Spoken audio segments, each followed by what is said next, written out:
Welcome back to Size 2 Ferns. My name's Sung Soo, and joining me today is the good Dr. Norbert.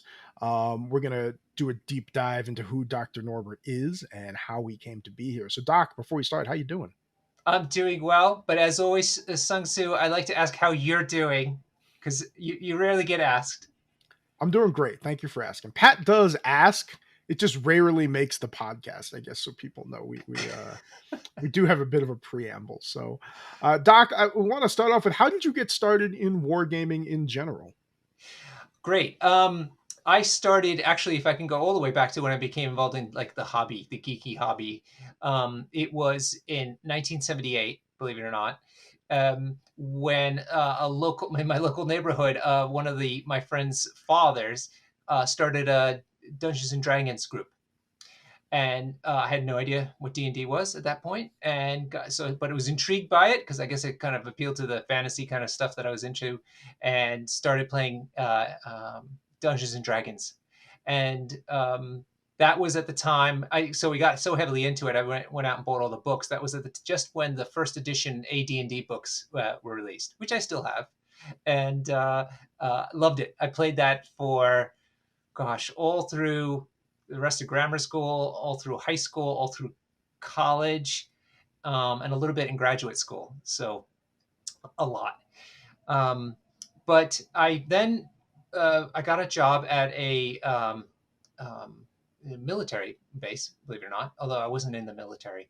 And there they had a wargaming club. And so I was looking for some new friends because I had just moved into the neighborhood basically, and came across this. I don't even remember how, but I'm sure it was like on a bullet board or something like that because it was on the base itself, and they had all kinds of activities and things. And so I went there, not knowing what it was, and they were laying out all kinds of historical war games, some miniature war games. And I was like, whoa. So I was always into ancient history, really into ancient history, and reading about the battles and things like that, and ancient mythology. And these guys were recreating some of the battles that I knew about on the tabletop with little figures. And I was like, this is amazing. This is like everything I would want. It's like come to life, basically. This is way before serious video games or even, really well done movies. So it was a really big deal back then. Back then we were, the cheesy movies Whole that we got. Star Wars had come out by then, Doc. So like Yeah, there yeah, were yeah. there That were was good. there were good movies out there. Yeah, Okay, but they're not like the Marvel films now and all the special effects and stuff like that. I, A New Hope wasn't as breathtaking as the MCU movies are right now because it's Yeah. all relative too, right? Oh yeah, yeah, yeah, yeah. I'm just saying, let's say the outlets of geekdom back then were far more limited than they are now, where they're essentially ubiquitous. Yeah, the first Alien movie came out in 1979 too, so there were movies out, Doc. I Look at don't. you, Google fooing You're away. Yeah, man. You're. But okay, that's fine. We can go back to the dark ages with your story here. So yeah, I got into tabletop wargaming through historical wargaming. So a little bit of World War II, but I mostly because of my interest in ancient history. It was mostly about recreating ancient battles, and I really got involved in Alexander the Great. That's one of my favorite eras, and so did a whole bunch of wargaming with 25 millimeter figures, huge, eventually huge battles. So like 1,000 figures on the table at one time, 15-foot long tables that are about 5 feet wide, and dozen people playing them at once at the various historical wargaming conventions that I used to go to. It's fascinating for me to think about. I was born in '83, Mhm. so it's fascinating for me. Like basically, the internet in one way or another has been around since I've been alive. Right? It's interesting for me to think about how finding people before the internet worked. Like I'm aware that like people went outside and just like I guess introduced themselves to people, but it's funny to me that you said I literally went to a bulletin board and there was like I'm imagining like a handwritten note on the Yes, board like hey historical war games down at Racks 23. yeah, Um, yeah. That's what it was. We were called the Pigs, Picatinny something Gaming Society. that's amazing. So that's a great set. I actually started with historical wargaming too. For me, it was small. It was like micro commanding. It was tank battles is Yeah, what I yeah. started with You're way back thinking in the about the day. 1/44th scale ones. I think micro armor. That's what they used to Yeah, call it. that there Micro was, armor. yeah, micro armor. So Yeah. it's an interesting throwback there. So what about wargaming has kept you interested in it for so long then, Doc? Um, well, initially it was recreating those battles. That was pretty cool, and then it was a matter of collecting all the figures, and it was really interesting to paint them up. I started learning how to paint based on that.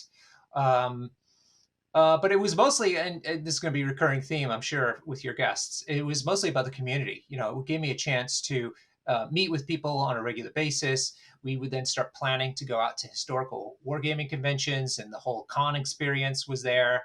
Um, and so it was, you know, that's the thing about this hobby. For me, it's all of it. It's all the different aspects of it that wrap up together. There's the aesthetics to not only look at it but to create something. I think is important. It's the tactical gameplay, you know, think challenging your thinking. It's the camaraderie. It's the road trips. It's following along with the meta, and getting excited about stuff, and you know getting salty about other stuff. So all of that together is really of interest to me. I got tired of the historical wargaming, but 10 years. I mean, so I did it for 10 years. So uh, I got tired of it because it was always incomplete battles, or you kind of knew the outcome. Incomplete because the games tend to be slower than you could have time to go. That was a uniquely problem for historical war games. They were recreations of battles. At least what I do would recreate battles or wings of battles, and it did. I like to challenge to see if I could get a different outcome from what historically happened. But ultimately, it was always kind of like never quite had an end goal. And so that's when I was living now in a different part of New Jersey and came across some friends who were part of we weren't known that at the time, but we came across the people who became the New Jersey SOBs, Somerville Ogren Bokers. And yeah, Tom Hoffman was a guy who I got to know just a little bit, actually, but he essentially force added me to a Google group. And this was back when there were just listservs. So basically, it was just a way to trade email messages through a group server. And he force added me into one because they were starting to learn how to play War Machine. And I don't know how they got decided to get on it, but this was in Mark One of War Machine, about the time that Hordes was released. So a couple of years into it, but not terribly far from it. And that one completely woke me up to exactly what I was looking for compared to the historical wargaming. Whereas historical is a lot of homebrew type games, or a lot of pretty abstracted rules. Here, the rules were so elegant and so impactful. The choices that they gave you were so stark and demanding that there was no really good answer, and you had to try to find what was the best of bad options, essentially, or try to make the most of the options that you were given. And it was a very, very discrete win-loss situation. So much so that when I went to my first tournament and realized that there's only one winner and everybody else is essentially pointless if you think about it a certain way, because there's at the end of it, I was like, so is there points or is there nothing? There's a winner and then there's everybody else. Now this has evolved over time. I think people now have participation awards of some measure, let's say best in faction or best painted, best sportsman, all kinds of things like that. It's more sophisticated, but back then there's the winner and then maybe second or third, you'd get like a coin or something. Anyhow, that was pretty stark. But the point is that it was a very, very clear rule set that came to a very distinct conclusion based on very tight rules that were challenging. And so that's why I switched from historicals whole hog into War Machine. I didn't know you lived in Jersey. I don't know if I grew up in New Jersey, so that's an interesting. Yeah, I was for many years in central New Jersey, near Westfield or Scotch Plains area. It's along Route 78, essentially, about 45 minutes or so from the bridges across to New York. Yeah, I grew up on the coast, Asbury Park, so that's sure. that's interesting. So it's interesting to hear about a wargamer that didn't get their start in a Games Workshop game. I think yes, I didn't go anywhere near it. And in fact, have you ever touched them? No, well, Fast forward to today, yes, is the short answer. Okay. Okay. But I hadn't touched it at all. And in fact, every time I spoke to people who were playing historical wargamings, they had nothing but horror stories to talk about GW games, about just how everything they would delete your army at a moment's notice. You had no idea what was happening. The rules were horribly written. That the price point was outrageous. All this sort of stuff. Now I might be there with a bunch of people who left the game, and so hence got a one-sided point of view of it. But because of that, I was not getting. In fact, that was the first question I asked when I was getting into the War Machine. I'm like, how stable is this? How much do I have to really buy in? And that was like one of the appeals, I think, for the group at the time to get into War Machine instead of GW. So I didn't. So I did that for 14 years. I played War Machine and Hordes until the February. I can tell you exactly. February. Yeah, because it was my birthday. I had a special birthday, and I went to Belgium to play in a 3-day con that they ran, February 2020. But yeah, 2020. So it was essentially it was the last right thing. Before COVID. Yes.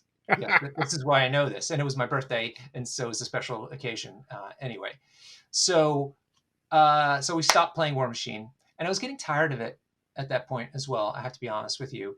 I felt like the dynamics of the game were getting to a place that I didn't really like, and so was casting around for something. And that's when Pat gave me the first demo of MCP off of his kit when it came out. So a little bit in November, the prior November, 2019. And I was like, oh, I had that same feeling when I started War Machine. I was like, oh, these mechanics are really, really enticing. Like these are some challenges that I don't understand how to deal with, and the cinematics that the GW guys always like to talk about. That I felt this time in MCP. I always felt it akin to the War Machine robots and stuff like that. I think it was really cool about the robots like doing their things, but and the beasts. But here I felt like I was in the MCU movies. The characters were doing stuff that I could envision seeing or had seen on the screen themselves. And so I was like, wow, these things are really kind of making me feel like I'm in this film, and the mechanics are really challenging in a good way. And then the pandemic hit, and I was like, oh, let me get into this. And so started ordering some boxes, and then the TTS, so Tabletop Simulator League, came to my attention through a group of friends again who were starting up MCP, and then that sealed it for me, because now I could play TTS online when we couldn't get together, and then I would have boxes of models, and I would be able to paint and put them together and paint them at home. So I still kind of captured the feeling camaraderie, and because it's me, I already started getting heavily involved in the community aspect of it, even online, and so then became an organizer of the TTS season leagues. It's just unstoppable, and so have been playing nothing but MCP since then, until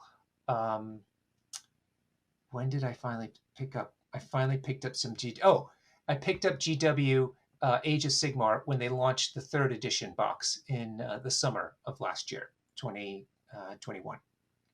Yeah. And I got into that because MCP was actually, I'd spent almost 2 years at that point trying to build up the London community, and it was going quite slowly, and it wasn't really happening. I enjoyed my friends, and it was really good, but it was a small group. And also the release rates of Atomic Mass games was going bonkers. And I was like, I'm not sure about this. And then Age of Sigmar released their box, and I was looking for maybe more of an army scale game. And the intention was to have an army scale game to kind of complement my skirmish games and not be too serious about either, And so I decided to get into Age of Sigmar. A guy bought the box and wanted to get rid of the Stormcast Eternals, half of it, for cheap. So I was like, great. So I bought that and started painting those models up. And then you're gonna love this. Before my first game ever, although I watched stuff on YouTube and all that and talked to friends, my first game ever was at the first 2-day tournament that I happened to organize for other people in Cardiff, Wales. So I had never played the game, but I organized a tournament for 32 players that I was going to play in too. That was part of the rules pack that I was going to play in. Luckily, there was a bye the first round, so I was able to watch a friend who had played Stormcast, and so I could kind of work out how I was thinking compared to the theory that I picked up from watching stuff, and but then played my next game, and it was great. It turned out to be really fun. Quite different experience from every other war game that I've ever had before that, which we can get into. But so then started playing Age of Sigmar a little bit, but then the MCP community in London blew up.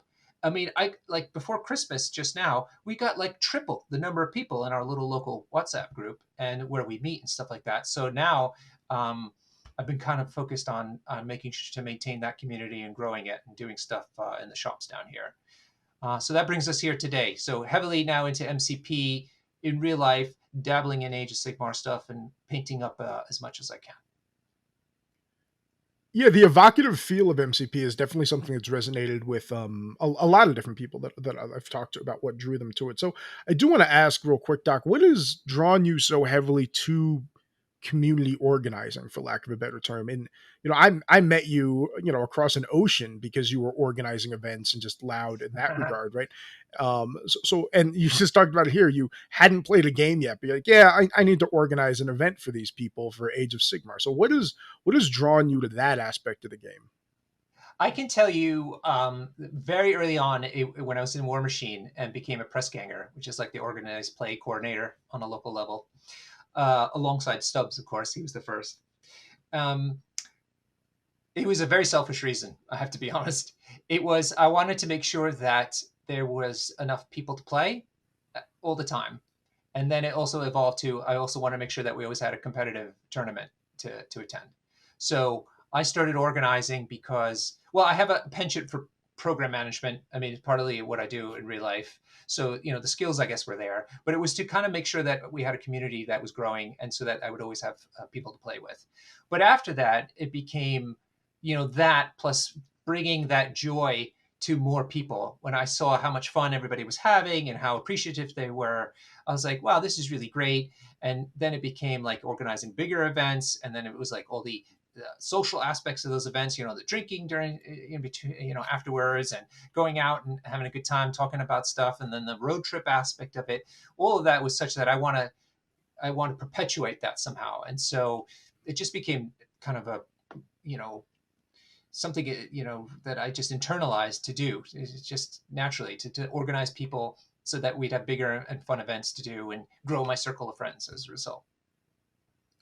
All right, so getting back to MCP specifically, what is your favorite character in the Marvel universe and then in Marvel Crisis Protocol itself?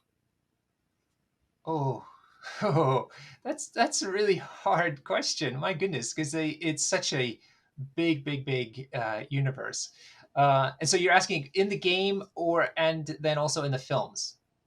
Yeah, and it could be the same character, but a lot of times I found it doesn't necessarily overlap. Uh-huh.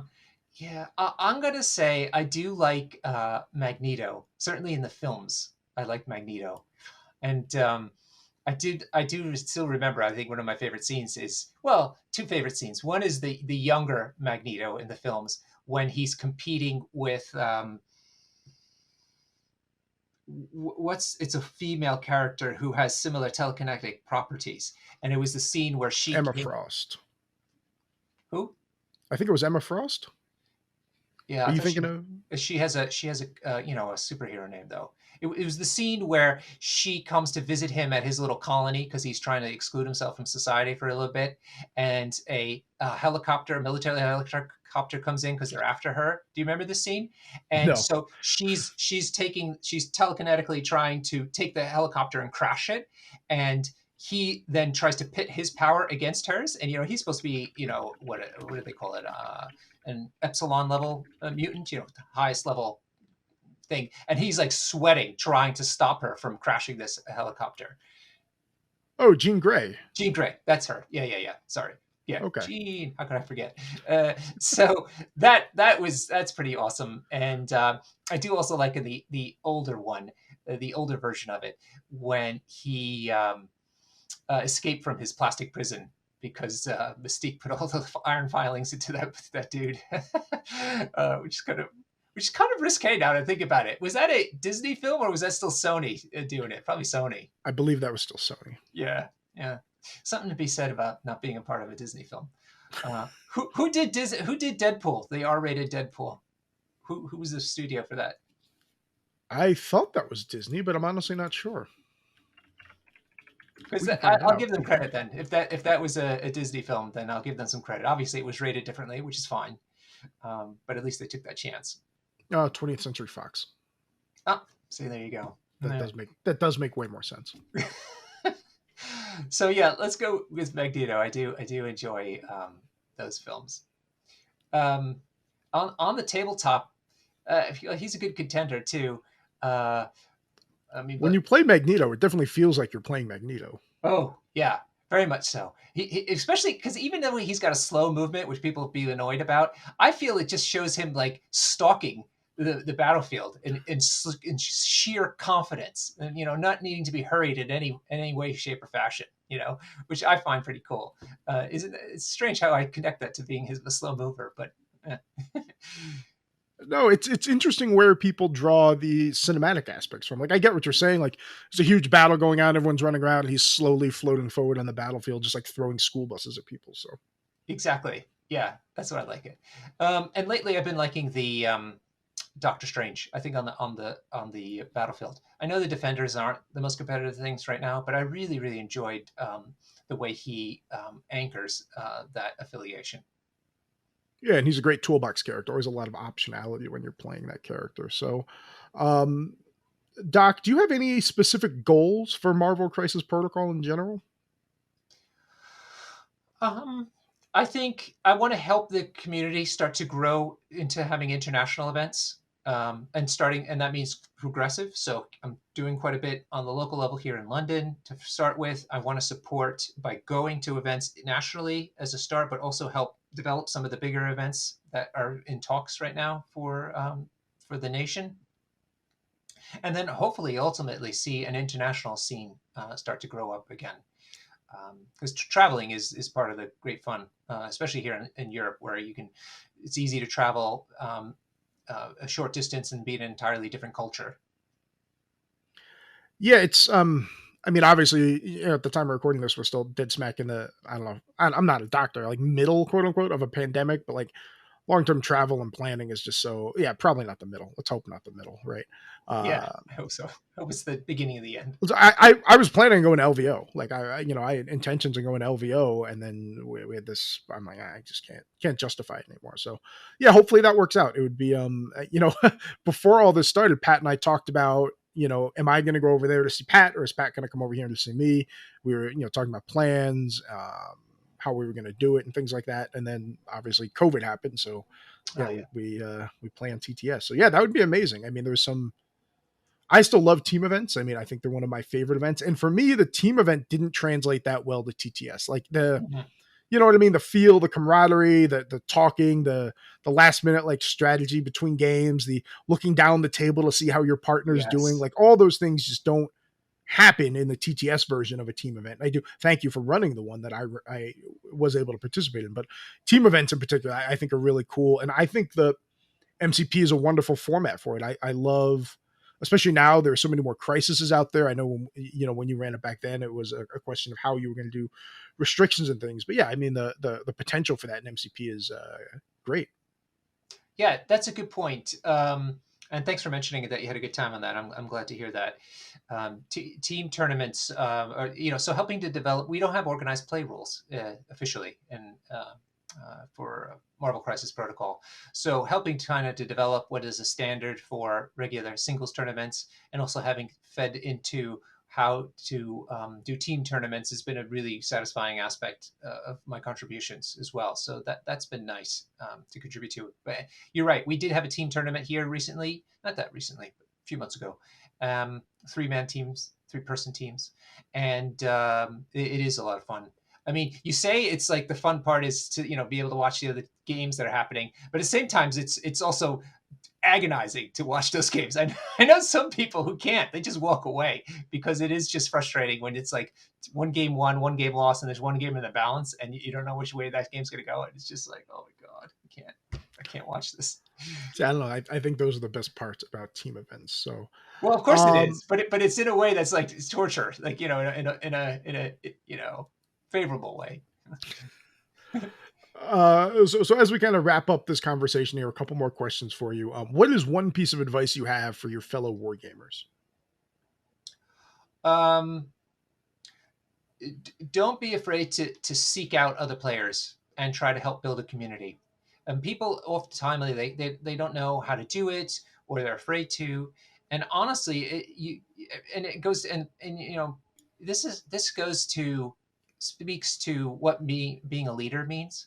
Like sometimes I think people get an overinflated sense of like a leader is like a politician or somebody in charge of something. No, a leader is merely somebody who has an idea or vision and does something about it. And so that could be anybody at any level. And so, don't be afraid if you don't, to organize a game night and stick to it, or to, help organize a communication vehicle for the people who are playing to try to organize it. And organizing may sound bad, but the point is the more regular something becomes or more accessible something becomes, it's easier for more people to get involved or to stay involved. And that's kind of what you want to do when you want to grow a community. And there's like almost no negatives to having a bigger community around you of people who like to play the same game as you do. Yeah, awesome advice. I mean, everything you said there definitely resonates with my experiences as well. So a tangent on that. If you could give yourself one piece of advice 5 years ago, what would it be? 5 years ago, I'm trying to think. I have so many years, Sung Soo. I have to remember where I was at 5 years ago. Um, I so advice as you know what I'm trying to think of negatives. Like, what did I do wrong that I should have done better? It can be whatever you want. You could tell yourself to buy Bitcoin. Yeah, no. I you know you know what it is. Maybe, and this might be a little weird. Because of War Machine kind of going away from me and maybe shrinking as an overall community, I have all these models now that I'm kind of attached to that I don't know what to do with. And it was the same for historicals. Historicals, I had a ton of models, and luckily I found somebody there who was really into it and purchased a whole lot from me before I moved to London, which was great because I couldn't have brought it all over here. And this goes back to when I was playing World of Warcraft for a little while. Let me tell you the story. So I worked really hard this was a launch World of Warcraft. And man, by the time this podcast is over, everyone's going to think I was at the beginning of time for every gaming system, it seems like, which is kind of annoying. You've got some of the old man shakes fist at cloud vibes going right now, but that's Do okay, Doc. I hope not. I'm trying to stay current. So I was playing World of Warcraft upon release, and it was really hard to kind of grind up a character and get like a unified set of armor. Like I happened to run a paladin, and it was really achievement, and it was really exciting. And then they released a patch, or I think it was an expansion even, and literally overnight, all my stuff was essentially worthless because they wanted you to grind your way up to the next level and new set of armor, or whatever. And I never come across that before. That like everything that I did was suddenly essentially worthless. And so maybe it's to set up your expectations, and people say this a lot about the journey being the thing, and not to get so invested in end results, and enjoy the time that you have as you're doing it. So for instance, I shouldn't have been so depressed. It never happened to me, so I guess it was a bit of a shock when I lost all that armor. But I mean, it should have been the expectation, like, I'm going to lose this eventually, or it's just not going to be, I'm going to fall out of love with it, the game, let's say, and it's going to go away. So let's enjoy every moment rather than rushing it as you're going through to whatever goals that you happen to set for yourself. And so if it does eventually go away, it's probably still hurt a bit, but it's fine because of all the stuff that it enables you to do to get to that point. Yeah, I think that's great advice. I felt long and hard when I stopped playing War Machine because so many of my friends were associated and tangential to the game. And I just knew that those relationships weren't going to last without that common bond, if that makes sense. Like, yes, Pat and I talked a lot during War Machine, but like, between the time when I quit War Machine to when we started MCP, we talked once every 6 months. We just didn't have that commonality between us anymore. So a lot goes into this. Like you said, it really is a community. I mean, the reason that I play tabletop games over video games is the people and the interactions, and Mhm. that's what I personally have found lacking from TTS. But no, I think that's great advice, Doc. And I do want to thank you for joining me on this episode of Size 2 Ferns. But before we go, I want to give you a moment to defend yourself here. So recently, Pat said you're not a real doctor and insinuated that maybe we didn't even need to call you Doctor Norbert. So what do you have to say to Pat? Well, look, I first of all want to thank you for properly correcting him in your response to that uninformed statement.